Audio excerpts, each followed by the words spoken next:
C'était l'idée de Camille. Bien sûr. Sa façon de le dire, légère, chaleureuse, presque explosive, donnait l'impression que c'était le salut. Bon, on a besoin d'une pause, m'a-t-elle dit ce jeudi soir-là, en posant une tasse fumante de camomille devant moi comme un geste de paix. Un moment en famille, juste à trois. Allons camper. Je me souviens avoir cligné des yeux par-dessus le bord de mon café. Le travail me saignait à blanc. De longues heures, des rapports à n'en plus finir, des collègues incapables de gérer un tableur 120 questions. J'étais épuisé, même dans le brouillard. Mais j'ai hoché la tête. Non pas par envie, mais parce que j'ai vu Nora jeter un coup d'œil par la porte de la cuisine, les yeux brillants à chaque mot prononcé par Camille. Du camping, a-t-elle couiné, déjà sur place comme de vraies tantes, du feu et des guimauves. Camille a ri et a hoché la tête, tendant la main vers sa fille. Notre fille, en tirant gentiment sur sa tresse. Oui, ma puce. Du vrai camping. Toi, moi et papa. Elle m'a regardé, sans une once de doute sur le visage. Ça aurait dû vouloir dire quelque chose. Mais je ne cherchais pas de signe. Je cherchais juste à survivre à la semaine. Vendredi soir, on a fait nos valises. Camille s'est chargée de la plupart des choses. J'ai la liste, a-t-elle dit en m'accompagnant vers la douche. Va décompresser. Je m'en occupe. J'ai protesté faiblement. Laisse-moi au moins prendre la glacière. Mais elle a secoué la tête. C'est réglé. Elle l'a dit avec un baiser qui a duré juste assez longtemps pour faire taire mes derniers doutes. Je n'ai pas remarqué comme elle serrait fort le sachet d'insectifuge. Je n'ai pas remarqué qu'elle avait emporté de l'eau de tout, sauf le répulsif qu'elle avait dit apporter le matin. Nous sommes partis tôt samedi, le soleil à peine murmurait à l'horizon. Nora était emmitouflée dans une couverture polaire rose sur la banquette arrière, sirotant du jus de pomme dans un gobelet étanche comme si elle allait à Disneyland. Camille était à l'avant, lunettes de soleil déjà sur le nez, une playlist bourdonnant doucement dans les haut-parleurs. Elle fredonnait aussi, quelque chose de doux et familier. Son humeur était contagieuse, et je me suis laissé aller à la détente pour la première fois depuis des semaines. C'était peut-être vraiment ce dont nous avions besoin. Peut-être que tout irait mieux si nous nous déconnections et nous abandonnions au calme, juste pour un week-end. La route vers Timber Hollow serpentait comme une question à laquelle nous n'avions pas de réponse. Les arbres se sont épaissis, le réseau a chuté, et les stations-service se sont transformées en pompes rouillées à côté de magasins aux volets fermés depuis longtemps. Camille semblait pourtant savoir exactement où elle allait. Ma collègue ne jure que par ça, dit-elle, les yeux rivés sur le GPS même lorsque la carte s'arrêtait de charger. Elle dit que c'est paisible, isolé, sans distraction. Elle se tourna vers moi et me sourit. Parfait, non? J'ai hoché la tête, car qu'allais-je faire d'autre? Nora a gazouillé depuis la banquette arrière. Y aura-t-il des ours? Camille a ri.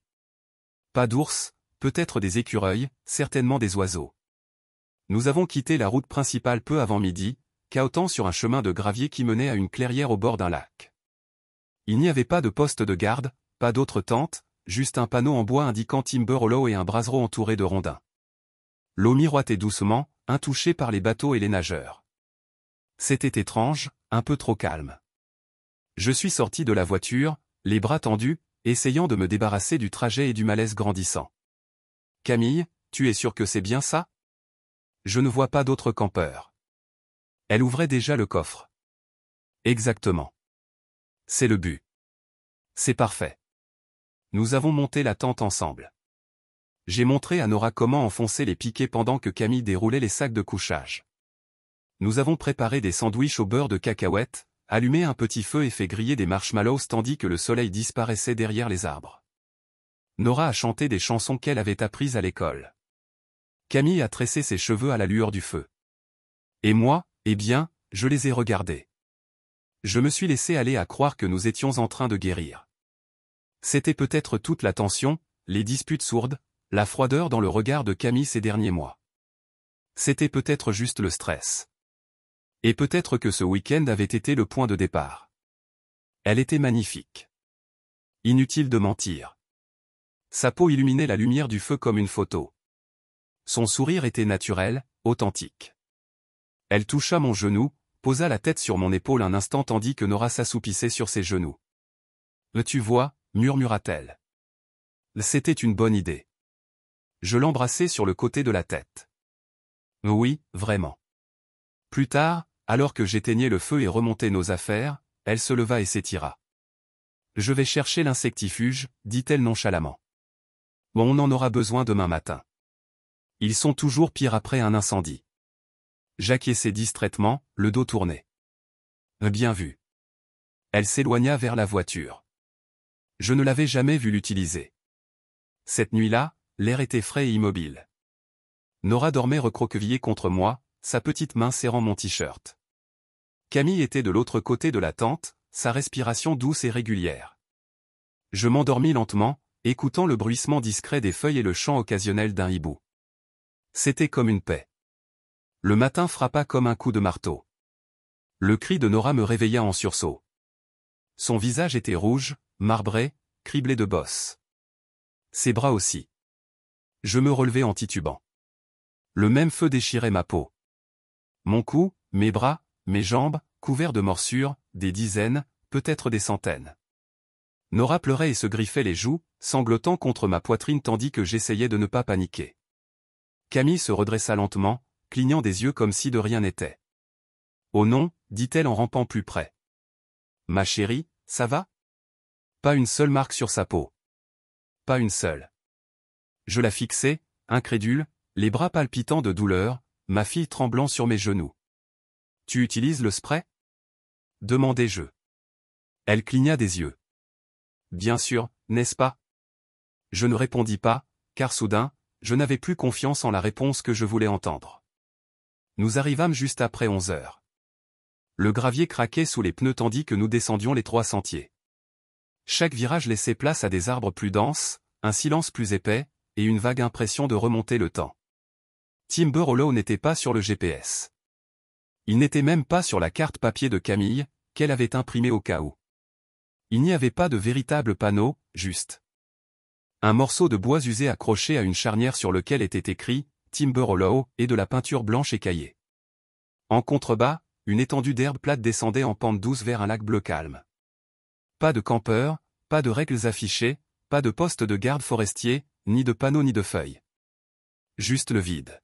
« C'est ça ?» demandai-je en laissant le moteur tourner au ralenti et en regardant autour de moi. Camille sourit, ses lunettes de soleil remontaient sur le dessus de la tête.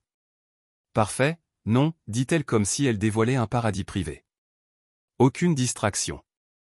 J'hésitais. L'endroit semblait trop calme. Pas un calme paisible, un silence de mort.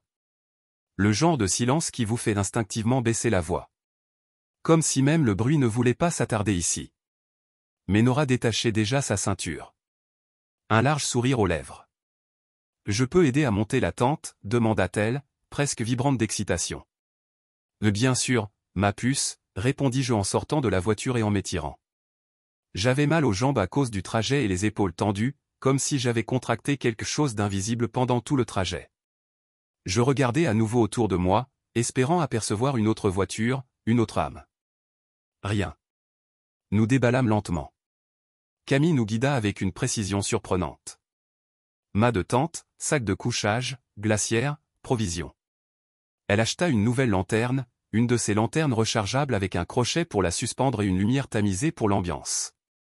Elle se dit étrangement joyeuse, légère. Même sa voix avait un rythme que je n'avais pas entendu depuis des mois. Elle semblait déchargée. C'était le seul mot qui me venait à l'esprit, et il ne me convenait pas. Nora m'aida à planter les piquets dans le sol. Elle en manqua quelques-uns et me toucha le pouce une fois, mais son rire fit que la douleur en valait la peine. Camille étendit les couvertures à l'intérieur, gonfla les oreillers, puis déballa un panier de provisions qui semblait plus soigné qu'emballé. Elle avait même apporté une nappe à carreaux rouges et blancs pour le sol. Elle aussi était soignée. Nous mangâmes des sandwichs à la dinde et des fruits, puis ricochâmes sur le lac. Nora était douée. Elle criait chaque fois que la sienne faisait plus de 3 bonds. Camille était assise sur un rondin à proximité, nous observant, souriante, applaudissant lorsque Nora battait son propre record.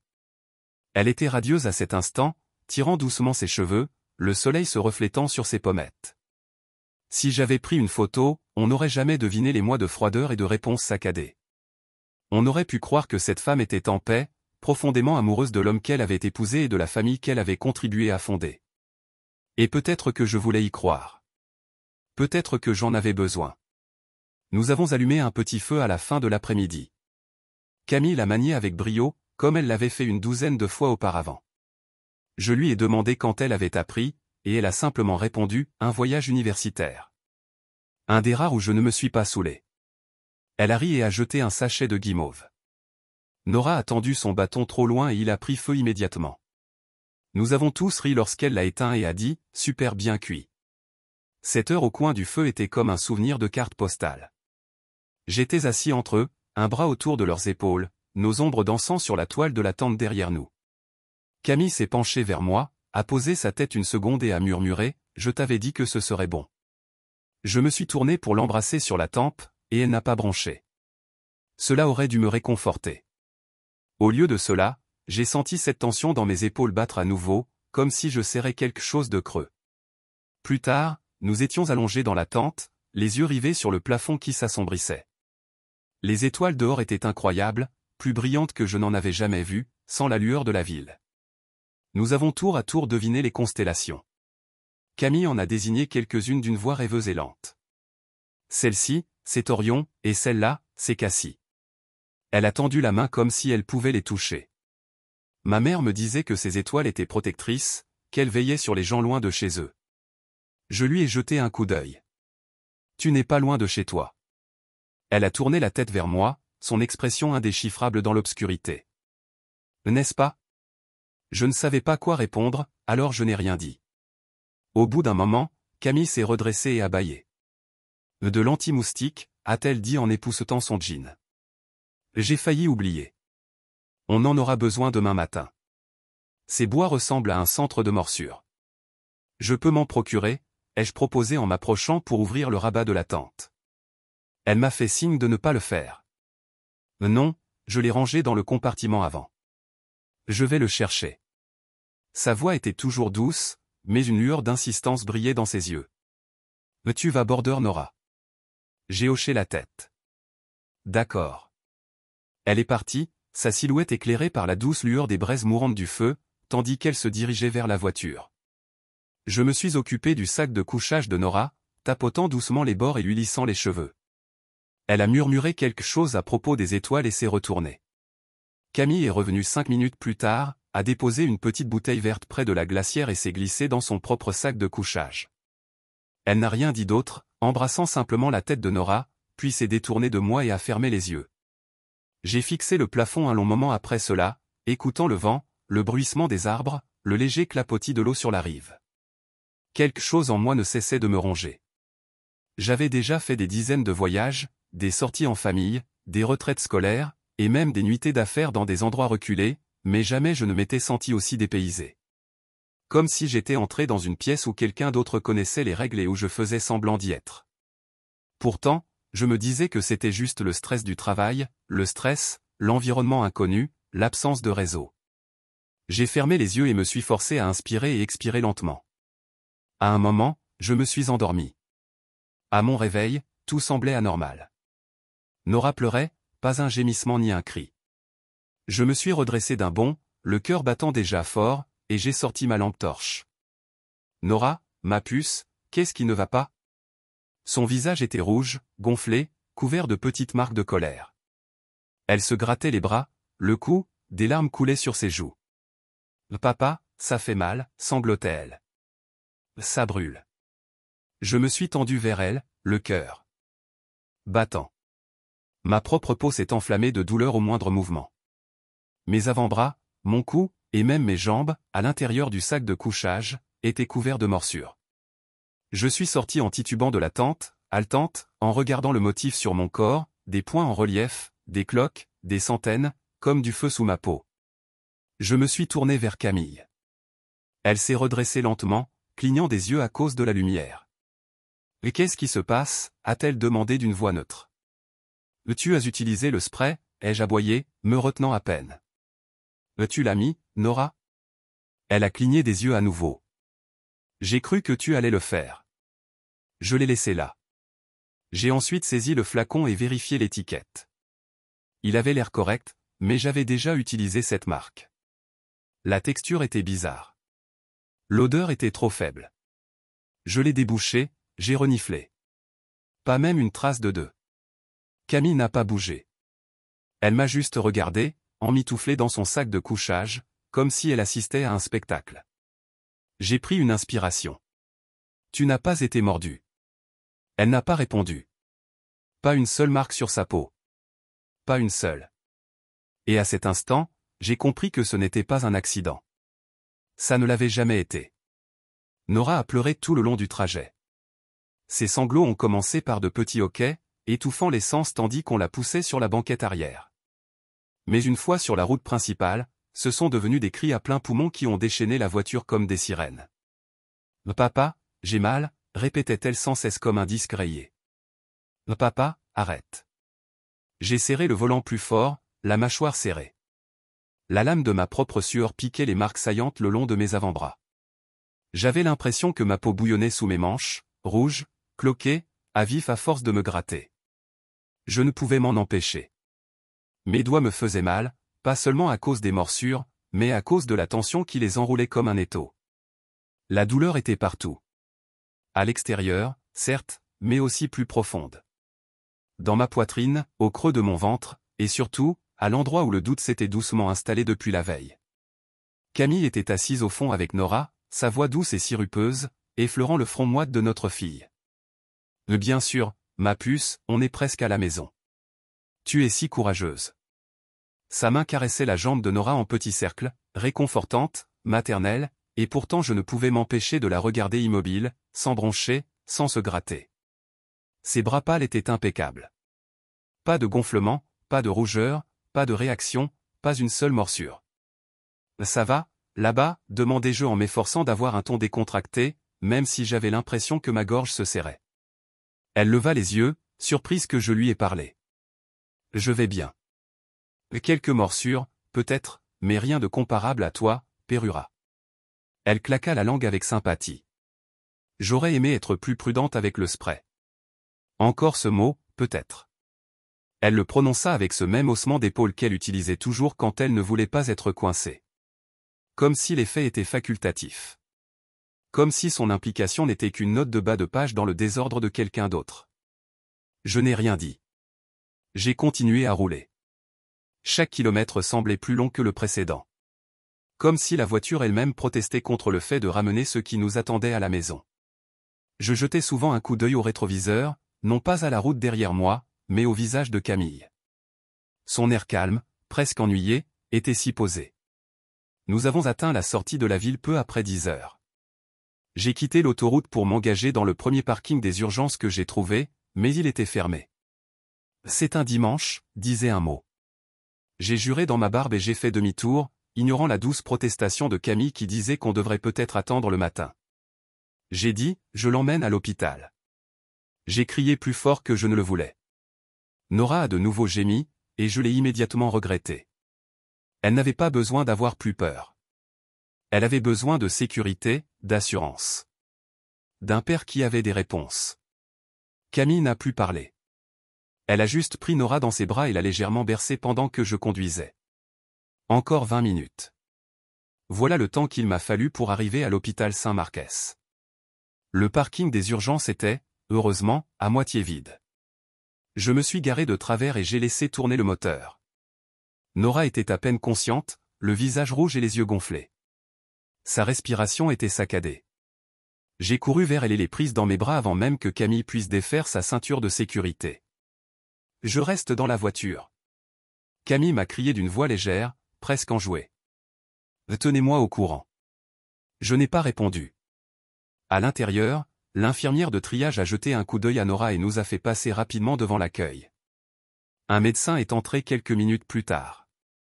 Un homme grand en blouse bleue, avec une barbe de 3 jours poivre et sel et un front fourchu qui ne s'est pas apaisé une seule fois pendant tout l'examen.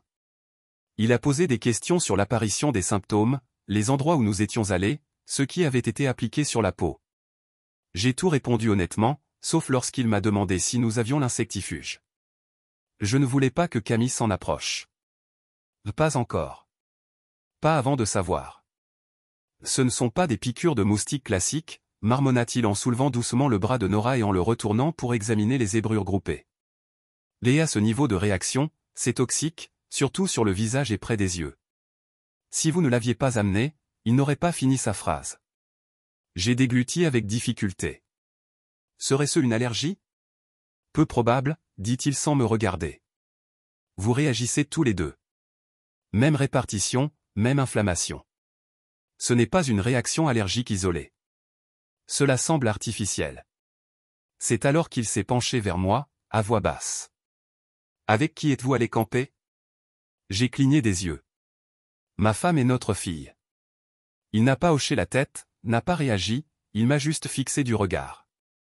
Je me suis calmé. Monsieur, allez immédiatement à la police. J'ai eu l'impression d'être poussé sous l'eau, comme si mon cerveau ne pouvait plus respirer. Quoi? Je ne dis pas que vous êtes en danger, ajouta-t-il prudemment. Mais quelque chose ne va pas. Si vous avez encore ce répulsif, apportez-le à la police scientifique. Ce n'était pas naturel. Quel que soit le produit auquel elle était exposée, il était conçu pour pénétrer la peau. Ce n'était pas une réaction à une piqûre d'insecte. C'était un irritant chimique. Je suis resté longtemps assise aux urgences après son départ. Nora dormait, sa respiration était plus régulière, ses joues encore gonflées, mais roses maintenant, au lieu d'un rouge maladif. Je regardais sa poitrine se soulever et s'abaisser, et je sentais les limites de ma propre panique se durcir, se transformer en quelque chose de plus sombre, de plus froid. Je ne savais pas ce que j'avais protégé toutes ces années.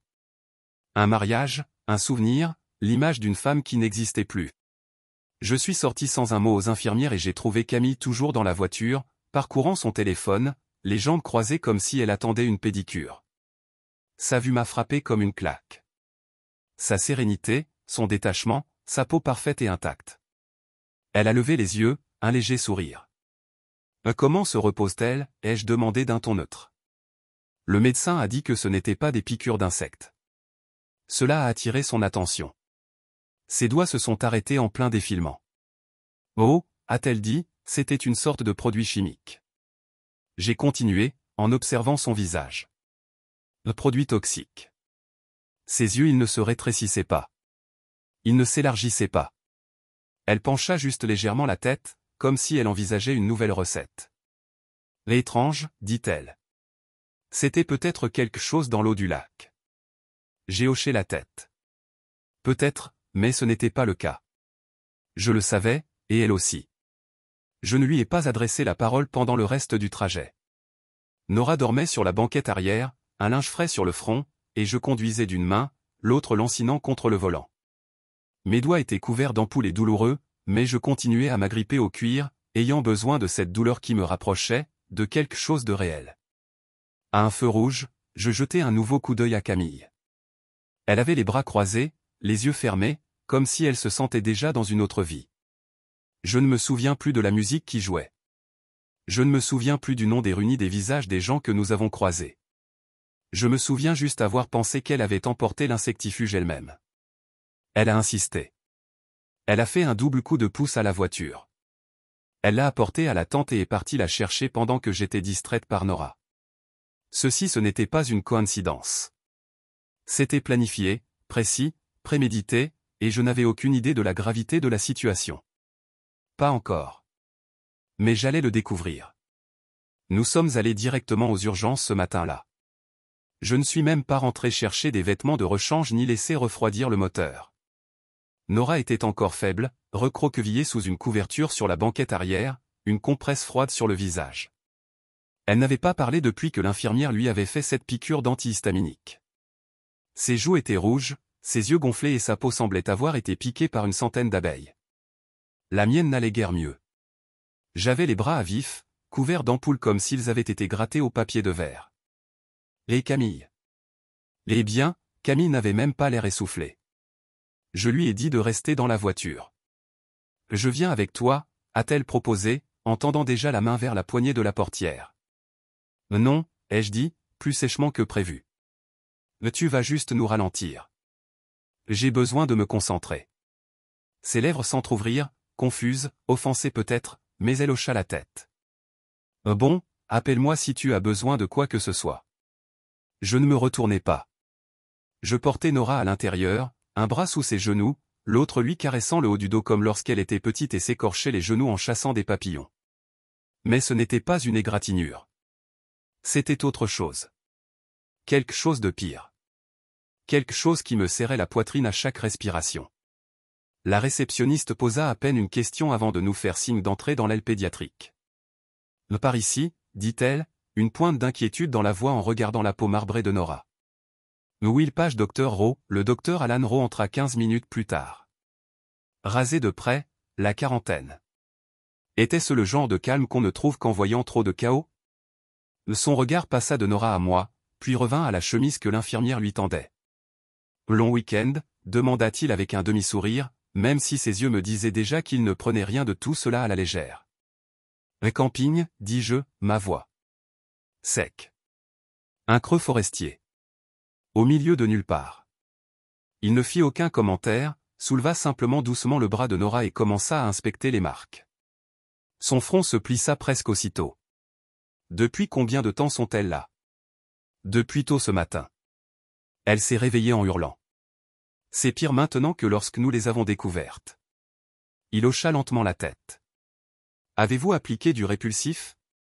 J'hésitais. Nous en avons apporté. Ma femme en avait préparé. Elle a dit que nous l'utiliserions demain matin. L'avez-vous vu en appliquer sur votre fille? Non. Il fronça les sourcils. Et vous? Je secouai la tête. Non. Nous sommes tous rentrés après le dîner. Elle a dit qu'elle avait apporté le spray. Mais il répéta, votre fille et vous êtes toutes les deux couvertes de ça. Et votre femme? Je laissai le silence parler. Le docteur Rowe se tourna vers Nora et lui toucha la joue avec précaution. Avez-vous des difficultés à respirer? Non, mais elle a dit que ça brûlait. Il hocha de nouveau la tête, puis se dirigea vers le comptoir et commença à gribouiller sur un tableau. Ce ne sont pas des piqûres de moustiques, dit-il. Dit-il simplement. Je clignai des yeux. Quoi? Elles sont trop symétriques, trop uniformes. Dans ce schéma, il désigna le bras de Nora. Ce n'est pas compatible avec des piqûres d'insectes aléatoires. On dirait un irritant de contact, une application topique. Une allergie? Demandai-je. Il est peu probable que vous ressentiez tous les deux exactement la même chose, à moins que ce ne soit provoqué par le même agent. Et même dans ce cas, la gravité suggère une réaction chimique, et non biologique. Il s'approcha, baissa la voix. Monsieur, y avait-il quelque chose d'inhabituel dans l'insectifuge que votre femme avait emporté? J'ai eu la bouche sèche. Je n'avais même pas ouvert le flacon. Je n'avais pas vérifié. Je lui faisais confiance. Je ne sais pas. Je ne l'ai jamais utilisé. Elle a dit qu'elle l'avait emporté. Je n'ai pas réfléchi. Il leva la main. Vous seriez surpris de voir à quel point les gens ne réfléchissent pas souvent, surtout lorsqu'il s'agit de choses qu'ils croient sans danger. L'est-ce dangereux? Demandai-je en jetant un coup d'œil à Nora. Le docteur rehocha la tête d'un air sombre. Oui, quoi que ce soit, c'était assez puissant pour percer le lépiderme et déclencher une inflammation systémique chez un enfant. Chez vous aussi, à en juger par vos bras, si elle avait été en contact avec les yeux ou ingérée, ça aurait pu être pire. J'ai agrippé le bord de la table d'examen. Elle s'en sortira avec des antihistaminiques et un traitement topique. Oui, mais elle a de la chance. Vous avez tous les deux de la chance. J'ai expiré fort, essayant de me calmer. Que faisons-nous ensuite? Le docteur Rowe a hésité. Il n'a pas cligné des yeux. Avez-vous toujours le flacon? Oui. Apportez-le à la police scientifique. Faites-le analyser. Et monsieur, il a baissé la voix encore plus pour que l'infirmière ne l'entende pas. Vous devez aller à la police. Immédiatement, je l'ai fixé du regard. La police? Il n'a pas bronché. Ce n'était pas un accident. C'était administré. Vous me dites que votre femme n'a pas été mordue une seule fois. Elle n'a pas réagi. Elle n'était même pas inquiète. Je n'ai pas répondu parce que la réponse me trottait dans la tête. Je ne peux pas vous dire quoi faire. A-t-il continué? Mais je peux documenter cela. Je consignerai mes conclusions. Et si vous poursuivez un rapport, vous aurez une base médicale, mais pour la sécurité de votre fille et la vôtre. ne retournez pas dans cette maison sans en avoir parlé à quelqu'un au préalable. J'ai hoché la tête lentement, d'un air hébété. D'accord. Il m'a tapé sur l'épaule et, pour la première fois, j'ai réalisé à quel point je tremblais. Je suis resté avec Nora jusqu'à ce que l'infirmière lui apporte ses médicaments. Elle dormait à nouveau, sa respiration était plus légère, ses joues se décoloraient. J'ai regardé sa poitrine se soulever et s'abaisser, petite et régulière, comme des vagues clapotant au bord de quelque chose de bien trop grand pour que je puisse encore le comprendre. Quand je suis sorti vers la voiture, Camille a levé les yeux de son téléphone avec cette même expression douce qu'elle arborait toujours après un long silence, comme pour dire « Vous voyez, tout s'est bien passé », a-t-elle demandé. Ils lui ont donné des médicaments, ai-je dit. Et il faudra la surveiller pendant quelques jours. Elle a hoché la tête. Tant mieux. Je n'ai plus parlé jusqu'à notre retour à la maison. Et même là, j'ai à peine réussi à passer devant. Avant de m'excuser, j'ai ouvert la porte. Il faut que je sorte quelque chose du coffre et je suis allé directement au garage. J'ai ouvert le coffre, ouvert le compartiment latéral et sorti la bouteille qu'elle avait laissée près de la glacière. Elle était petite, verte, d'apparence standard. Mais dès que j'ai dévissé le bouchon, l'odeur m'a frappé. Ni citronnelle, ni eucalyptus, quelque chose de sucré, d'aigre, d'artificiel. J'ai tenu la bouteille à la lumière. L'étiquette était intacte, mais la police semblait incorrecte, légèrement décalée. L'impression était trop nette, comme si elle avait été réimprimée. J'ai décollé l'autocollant avec mon pouce et j'ai vu ce qui ressemblait à un léger résidu en dessous. Une autre étiquette? Non, le code barre d'un autre produit. Je l'ai apporté à l'intérieur et j'ai cherché le code produit sur Google. Les résultats.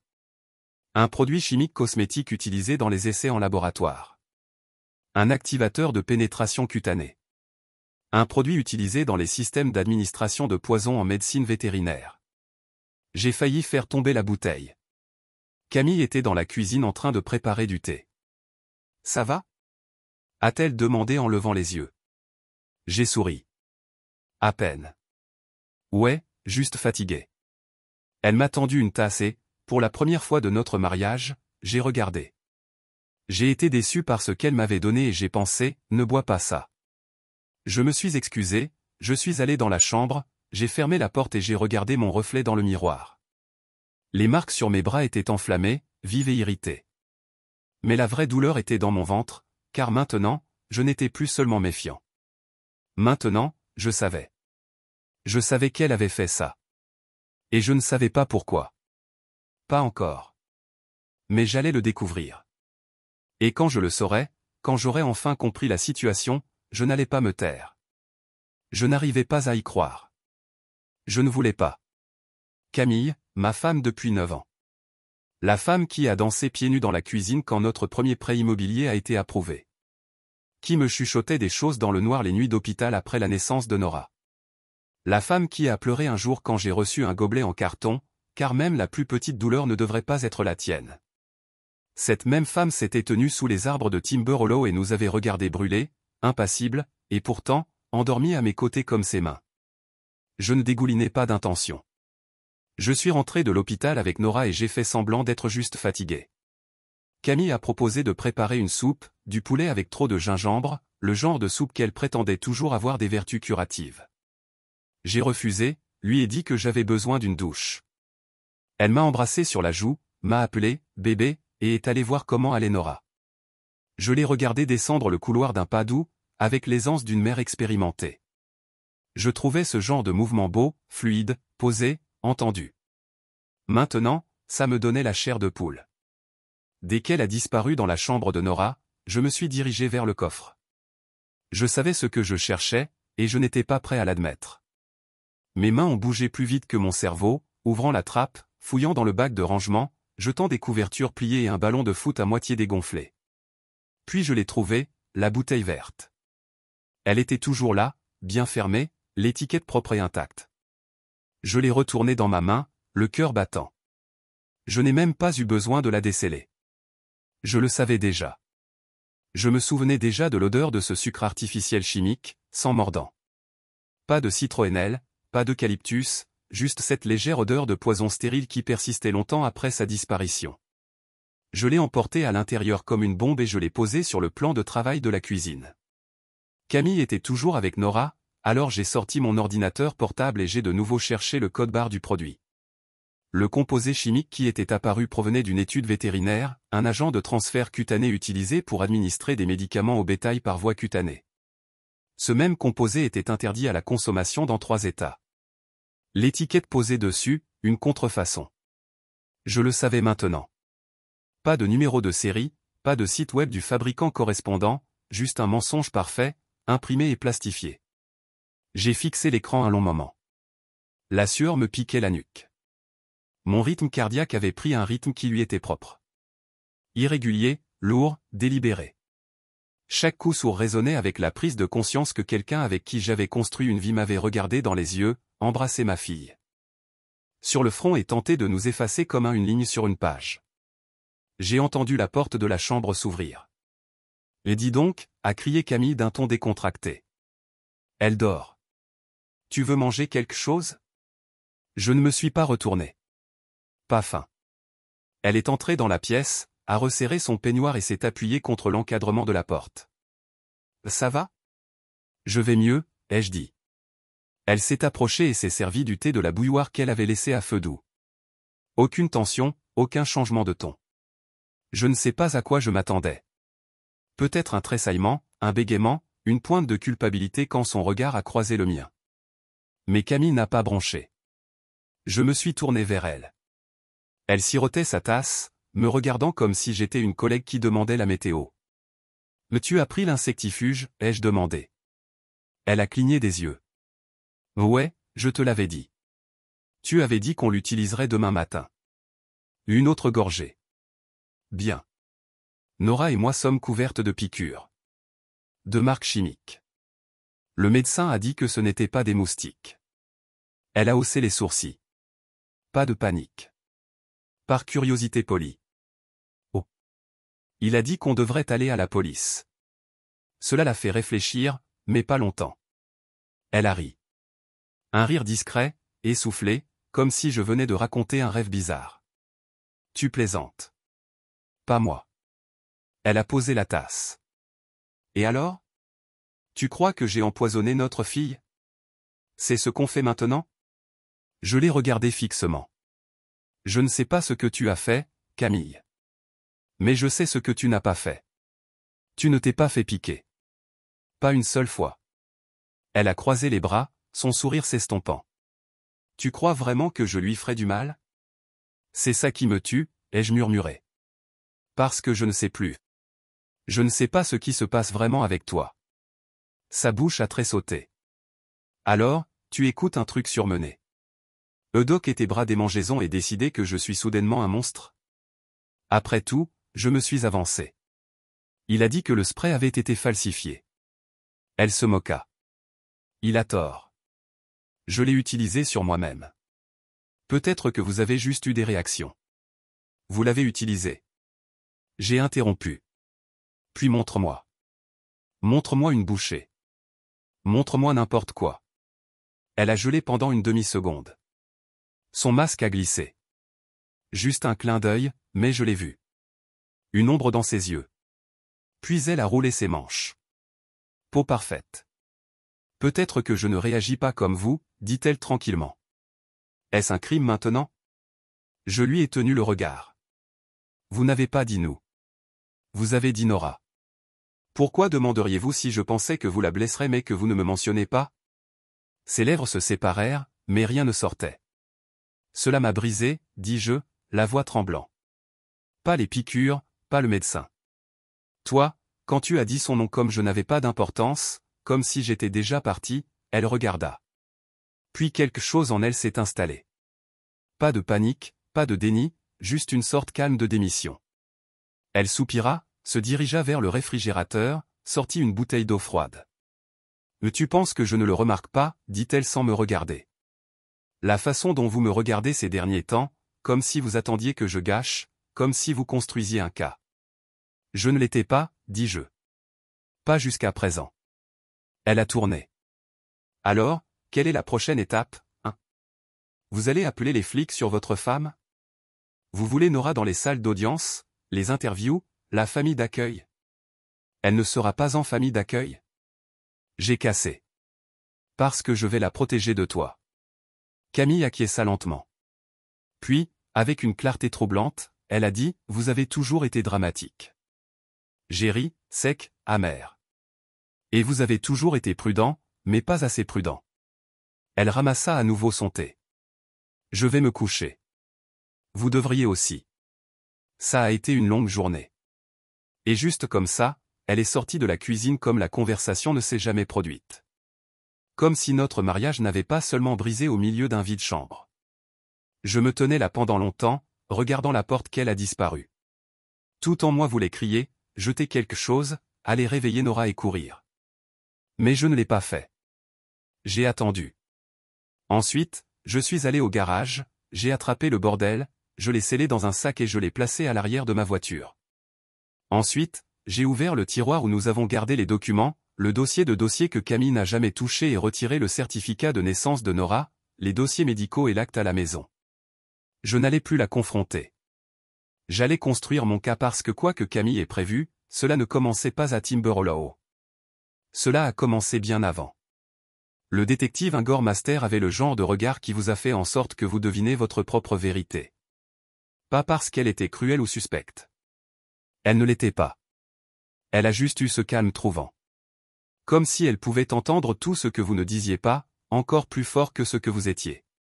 Le genre de personne à laquelle vous n'avez pas menti parce que vous saviez en quelque sorte qu'elle savait déjà. Je me suis assis en face d'elle dans un bureau gris sans fenêtre à l'intérieur de la circonscription du centre-ville. Le dossier médical de Nora dans une main et le sac Ziploc scellé avec le flacon de pulvérisation de Bog dans l'autre. Je n'avais pas prévu de venir ce matin-là. Je me suis réveillé, j'ai regardé le plafond et je me suis dit que je réagissais peut-être de manière excessive. Peut-être que je voulais juste croire le pire parce que quelque chose entre Camille et moi avions déjà été brisé depuis longtemps. Mais ensuite, Nora s'est roulée dans son sommeil et gémit, son bras s'étendant à nouveau avec ses welts rouges en colère. Et je savais que je n'imaginais pas ça. Camille n'était pas la femme que j'ai épousée. Et ce n'était pas seulement une négligence. C'était l'intention. Les maîtres détectives n'ont pas parlé pour les premières minutes après que je lui ai tout remis. Elle a lu le rapport des urgences, parcouru bas et immobile. Elle leva le sac à la lumière, le tournant lentement dans ses doigts comme si cela pourrait chuchoter quelque chose. Quand elle m'a finalement regardé, sa voix était calme. Alors, permettez-moi de demander clairement. Vous croyez que votre femme a sciemment appliqué ou n'a pas réussi à appliquer une substance qui a blessé votre fille et vous-même pendant un week-end? J'ai hoché la tête. Oui. Elle a emballé le spray elle-même, a affirmé qu'elle l'utilisait, mais seulement Nora et moi avons été touchés, et elle était la seule à l'avoir manipulé avant notre départ. Elle a griffonné une note. Avait-elle une raison de vouloir nuire à l'un ou l'autre? La question pendait entre nous comme de la fumée. Je ne l'avais pas mis dans ces mots. Exact. Pas jusqu'à présent. Je pense qu'elle voulait sortir, dis-je. Mais pas seulement un divorce, une pause propre, quelque chose de définitif. Ingor n'a pas répondu par choc ou pitié. Juste une autre question. Pourquoi pas un divorce? J'ai expiré parce qu'elle ne voulait pas recommencer. Elle voulait tout. La maison, Nora, la liberté et l'argent. Des polices d'assurance vie? C'est là que je me suis arrêté. Je ne sais pas. Pas récemment. Ingor se pencha en arrière sur sa chaise, tapotant son stylo contre le bureau. Laissez-moi vérifier quelque chose. Elle a disparu pendant 10 minutes. Je me suis assis là à regarder les murs, les éraflés linoleum floor, la façon dont les lumières fluorescentes bourdonnaient comme s'ils essayaient de me pousser hors de ma propre peau. Mon téléphone a vibré une fois, Camille. Je n'ai pas répondu. Lorsque le détective est revenu, elle avait un dossier dans sa main et un regard différent dans ses yeux. Monsieur Héroer, elle a dit, à quand remonte la dernière fois que vous avez passé en revue vos documents d'assurance vie? J'ai cligné des yeux. J'ai peut-être un an quand j'ai changé de travail. Eh bien, a-t-elle dit, en fixant le dossier devant moi et en l'ouvrant. Il y a 2 mois, votre politique a été mise à jour. Pas seulement le vôtre. Camille est aussi. Je me suis penché. Quoi? Les formulaires ont été déposés électroniquement. Votre signature a été utilisée. Le sien aussi. Mais elle a sorti un document et a pointé. Ceci est une signature forgée. Nous avons déjà une autre analyste. Et voici le botteur. Les bénéficiaires ont été modifiés. Ma gorge séchait instantanément. À qui? Camille, seul récipiendaire de votre politique. Le sien vous nomme toujours, mais un destinataire secondaire est répertorié. Nora, si vous n'êtes pas disponible. Le mot coud comme une gifle. Et qu'est-ce que cela signifie même? Cela signifie que Camille a structuré ses documents pour préparer un avenir où vous étiez invalide ou décédé. C'est un phrasé juridique commun. Pas commun pour quelqu'un de forger une signature et de le cacher. Mes paumes transpiraient. Je les ai essuyées sur mon jean et j'ai regardé la table. Elle a planifié cela. Il y a plus. Elle a dit, Camille a été en contact régulier avec quelqu'un du nom de Darren Lowe. Le connaître? J'ai secoué la tête. Non, il travaille dans une pharmacie dans l'immeuble de bureau de votre femme, mais plus que cela, il a une formation en biochimie, spécialisée dans la formulation de composés. A travaillé dans des essais cliniques avant de passer à la pharmacie de vente au détail. Quelque chose dans mon estomac est tombé en retard. Il l'a aidé à le faire, peut-être. Cheveux. Je ne voulais pas le voir. La voix d'Ingor se ramollit. Personne ne veut croire le pire de quelqu'un qu'il aime, mais votre instinct vous a amené ici.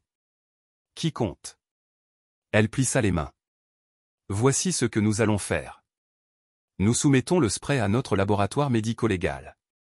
S'il correspond à un composé que Darren s'est inscrit ou à quelque chose de restreint, c'est notre première accusation.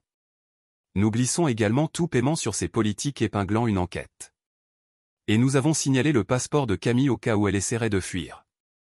J'ai avalé dur. Que dois-je faire maintenant? Prenez soin de votre fille, dit-elle doucement. Nous gérons le reste. J'ai quitté la gare qui me sentait sur le verre brisé. Chaque pas faisait mal.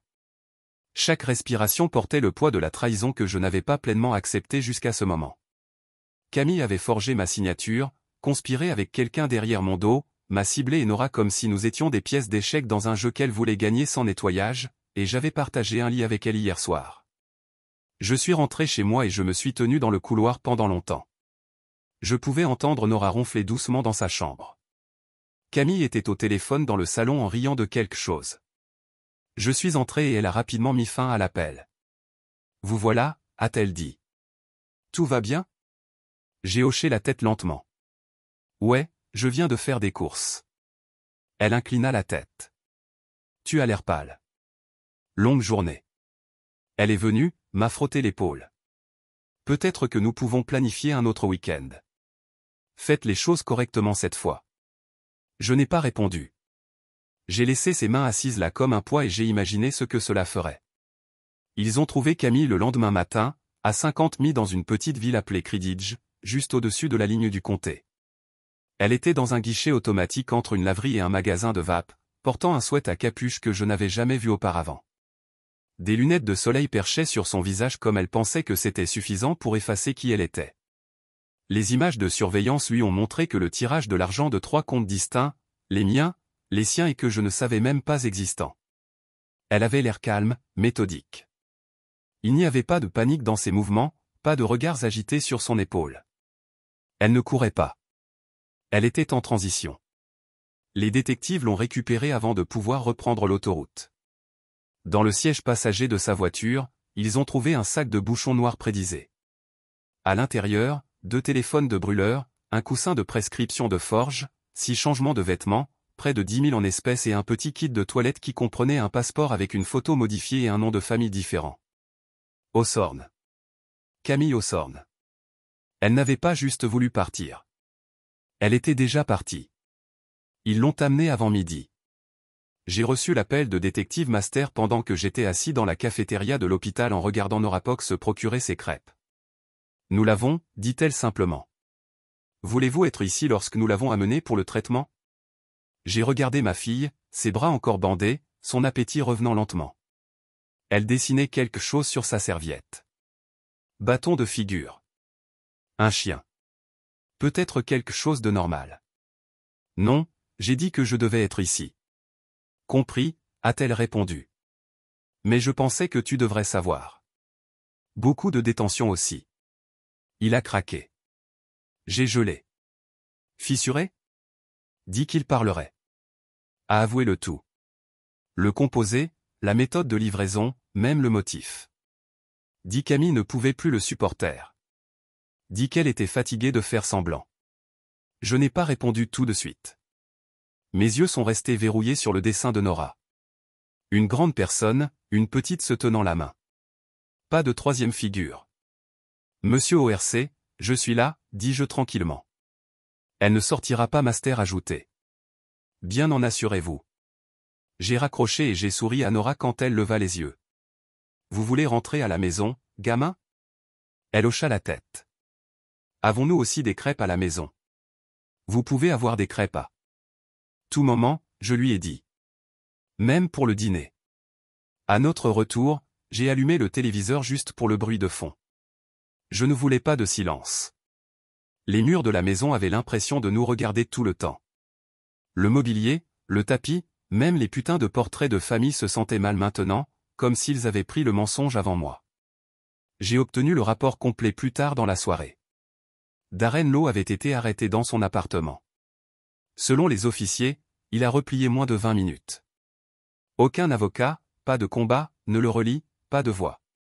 Le genre de peur qui ne vient que lorsque vous réalisez que vous n'étiez jamais vraiment en contrôle. Il leur a tout dit. Camille l'a approché 2 mois auparavant. Pas avec la romance, mais avec l'opportunité. Elle savait qu'il avait été surpris en train de falsifier les journaux d'inventaire et avait un permis suspendu de son travail de laboratoire précédent. Elle balançait de l'argent, la liberté, un avenir loin de Ridge. Ensemble, ils ont commencé à expérimenter. Les irritants topiques, les agents de livraison cutanée, suffisamment sûrs pour créer une réaction, juste assez lent pour être confondu avec l'exposition environnementale. Le plan était précis. Un week-end dans une zone isolée. Camille s'assurerait que Nora et moi n'avons pas utilisé le répulsif. Une fois la réaction au début, elle jouerait le rôle de la mère concernée. Elle s'attendait à ce que je le brassais, le traite à la maison. Ils avaient expliqué mon entêtement, mon habitude de traverser les choses. Ils n'avaient pas compté sur les urgences. Ils n'avaient pas compté sur le visage de Nora étant si mauvais. Ou peut-être qu'ils avaient. Le bureau du DA n'a pas hésité. Ils l'ont appelé tentative d'empoisonnement avec l'intention de causer des dommages graves. Fraude, contrefaçon, complot. Camille a été amenée en portant des poignets, sa pierre d'expression toujours. Les médias n'avaient pas encore repris l'histoire. Dieu merci, mais je savais que ça allait arriver. Une mère de banlieue, un mariage raté, un complot avec des produits chimiques. C'était sensationnel. Je ne suis pas allé à la gare. Je ne voulais pas la voir comme ça parce qu'une partie de moi se souvenait encore de la première fois que je l'ai vue pleurer. La première fois, elle a ri jusqu'à ce qu'elle renifle. La façon dont elle a regardé quand elle a tenu Nora pour la première fois, chuchotant, elle est réelle. Mais cette femme était partie. Peut-être qu'elle n'avait jamais existé. Cette nuit-là, je me tenais dans le couloir à l'extérieur de la chambre de Nora, écoutant son souffle. Elle avait sa girafe en peluche dans un bras, un pansement sur son coude et 2 bracelets en plastique de l'hôpital toujours au poignet. Elle avait l'air plus petite d'une manière ou d'une autre, mais paisible. Je me suis assis sur le sol avec le dos au mur et j'ai regardé le plafond. Mes bras portaient encore de faibles contours des welts. La douleur s'était estompée, mais les cicatrices en dessous ne l'avaient pas fait. Il n'était pas physique. Camille s'était presque enlevée avec ça. Si j'avais été le genre d'homme qui laissait partir les choses, qui se divise, qui ne faisait pas confiance aux démangeaisons qui ont commencé quelque part au fond de son intestin, cette petite voix qui chuchotait quelque chose ne va pas, alors nous serions enterrés dans ce camping. Notre histoire aurait été une note de bas de page. Accident tragique pendant le week-end. Peut-être qu'elle parlerait même au mémorial. Elle a joué avec soin le long jeu intelligemment. Mais elle a mal calculé une chose. Nora. Parce que peu importe combien je laissais glisser au fil des ans, mon propre inconfort, l'épaule froide, le dédain silencieux qu'elle pensait ne pas remarquer. Je n'ai jamais ignoré la douleur de ma fille. Et je ne le ferai jamais. Camille n'avait pas simplement essayé de me retirer. Elle a essayé de nous effacer. C'est ce qui l'a rendue impardonnable. Le lendemain matin, la nouvelle a finalement éclaté. Un journaliste local a dirigé l'histoire en ligne. Pas encore de nom, mais c'était suffisant. Woman and complice a inculpé un complot chimique présumé. J'ai éteint les notifications et fait des crêpes pour Nora. Nous avons mangé dans le salon, des dessins animés en arrière-plan. Elle a demandé si maman serait bientôt à la maison. Je me suis arrêté, puis j'ai dit, pas pendant un moment, ma chérie. Mais tu es en sécurité, et c'est ce qui compte. Elle hocha la tête et prit une autre bouchée. Camille a baissé les yeux pour la plupart des audiences. Elle n'a jamais établi un contact visuel. Pas avec moi, pas avec le juge, pas avec personne, a juste gardé son regard fixé sur la table devant elle, comme si elle regardait assez fort, elle pourrait disparaître dans le grain de bois. Je l'ai regardée de près de la galerie, essayant de déchiffrer l'immobilité. Était-ce la honte, le calcul, ou était-ce juste sa façon de refuser de laisser entrer le monde? Darren était assis à 3 sièges d'elle, sa posture tendue, sa mâchoire se serra comme si ça faisait mal pour être dans la pièce. Son avocat nommé par le tribunal a fait la plupart des discussions, essayant de façonner sa confession en tant que coopération en tant que faiblesse sous manipulation. Il a été induit en erreur, l'a déclaré l'avocat comme un refrain. Il pensait qu'il aidait quelqu'un en détresse. Il ne connaissait pas toute l'intention, mais son laboratoire chimique l'a fait. Il en va de même pour les emails, des dizaines d'entre eux, récupérés et imprimés, leur langue froide et les discussions techniques sur les ratios, les taux d'absorption cutanée, les facteurs de risque pour les enfants. Rien de tout cela écrit avec peur ou hésitation, seulement la précision. L'accusation n'avait pas besoin de flards. Les faits ont fait tout l'écrit. Ils ont présenté les polices d'assurance Viforge, avec la signature de Camille tracée sur la mienne. Ils ont joué audio depuis l'appel que Camille a fait à Darren après notre visite à l'hôpital. Récupéré dans l'un des téléphones en brûleur, sa voix basse est coupée. Nous devrons nous déplacer plus vite. Il est méfiant. Le jury a écouté en silence, certains se déplaçant visiblement sur leur siège. Je n'ai pas changé. Je regardais juste, pas Camille, la personne qu'elle est devenue. Quand ils ont appelé Nora pour témoigner, je n'étais pas dans la pièce. Il a été enregistré dans une chambre séparée, juste elle et un conseiller softwad. Ces mots se sont émis dans la salle d'audience plus tard à travers un écran granuleux. Pouvez-vous me dire ce qui s'est passé ce week-end? Le conseiller a demandé. Nora hocha la tête. Sa voix était petite mais stable. Nous sommes allés camper. Maman a emballé le spray mais papa a dit que cela ne fonctionnait pas. Votre maman vous l'a-t-elle mise sur vous? Elle hésita. Non, elle a dit qu'elle le ferait, mais elle ne l'a pas fait. J'ai demandé. Et que s'est-il passé après ça? Mes bras me faisaient mal, dit-elle, les soulevant dans les airs comme s'ils avaient toujours des démangeaisons. Et mon visage. C'était chaud. Maman n'a pas gratté. Seulement moi et papa l'a fait. Le conseiller s'est penché. Maman vous a-t-il donné quelque chose? Nora hocha la tête. Une pilule. C'était bleu. Elle a dit que cela aiderait, mais je me sentais pire. C'était le moment où tout dans la salle d'audience a gelé. Même Camille s'est déplacée puis légèrement. Sa main tressaillit. Son avocat a chuchoté quelque chose. Ne réagissait probablement pas. Mais je l'ai vu. Il n'avait même pas connu la pilule. C'était suffisant. Le procès a duré 3 semaines. 3 longues semaines de dépôt, de contre-interrogations et de formalités procédurales qui ont fait ramper ma peau. Camille n'a pas parlé une fois. Pas en public, pas en privé, pas même à son avocat pendant les pauses. Elle était lapidée, creux. Darren a essayé de faire tourner les choses pour prétendre qu'elle l'avait manipulée, l'a séduit en conformité. Elle a dit qu'elle devait s'échapper. Il a dit à la salle d'audience qu'il contrôlait, qu'elle craignait pour sa fille. Sa voix craqua. Il a essuyé de fausses larmes. Il a dit qu'il ne savait pas qu'elle allait blesser Nora. Me fait peur. Faites-moi partir. Mais personne ne le croyait parce que personne n'écrit des instructions de dosage pour effrayer quelqu'un. Les procureurs n'ont pas dramatisé. Ils n'en avaient pas besoin.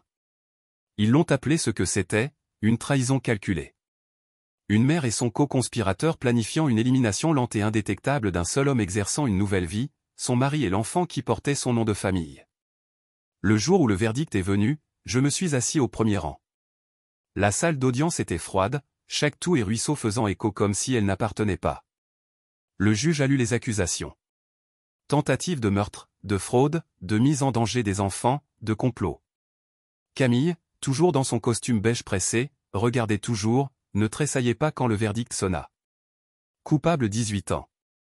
Aucun appel déposé. Darren a reçu la même chose. Ils ont été libérés dans des directions distinctes. Camille n'a pas regardé en arrière, pas une seule fois. Le dernier aperçu que je lui ai attrapé était la façon dont ses épaules au carré juste avant de tourner le coin et de disparaître derrière la porte. Toujours composée, toujours calme, prétendant toujours qu'elle n'avait rien à répondre. Et c'était tout. Des années de mariage, des anniversaires et des factures et des dents de lait et des chansons au coucher réduites aux transcriptions et au verdict. Quand je suis sorti au soleil par la suite, cela ne ressemblait pas à la liberté. Pas encore. C'était comme se tenir sur le bord d'un cratère et réaliser que l'explosion s'était arrêtée, mais la fumée ne s'était pas dégagée. Je suis rentré chez moi en silence. Pas de musique, pas d'appel. Quand j'ai ouvert la porte d'entrée, Nora a couru vers moi. Le juge a-t-il dit qu'elle rentrait à la maison? Demanda-t-elle, ses yeux trop larges pour un enfant qui devrait s'inquiéter de la peinture et de la récréation des doigts. Je me suis agenouillé devant elle et j'ai emplé ses joues dans mes mains. Non, ma chérie, dis-je doucement. Maman ne rentre pas à la maison. Elle me regarda, cherchant mon visage pour quelque chose que je ne pouvais pas tout à fait nommer. Puis elle a chuchoté, bien. Je n'ai pas pleuré. Pas alors. Mais plus tard, quand elle dormait, et la maison était sombre, et je me suis assis à la table de la cuisine avec son ruban adhésif au réfrigérateur, moi et elle et un chien que nous n'avions pas encore adopté, je laisse tout partir. La rage, la confusion, la douleur d'avoir aimé quelqu'un qui pourrait vous défaire avec le sourire. Le procès était terminé, mais la guérison n'avait même pas commencé. Nous avons déménagé 2 semaines après la condamnation. La maison était trop forte dans son silence. Chaque coin m'a rappelé ce qui s'était passé, ce qui s'est presque passé. Le jardin Camille s'est vanté une fois devenu un cimetière de choses non dites. Le miroir de la salle de bain tenait toujours sa forme.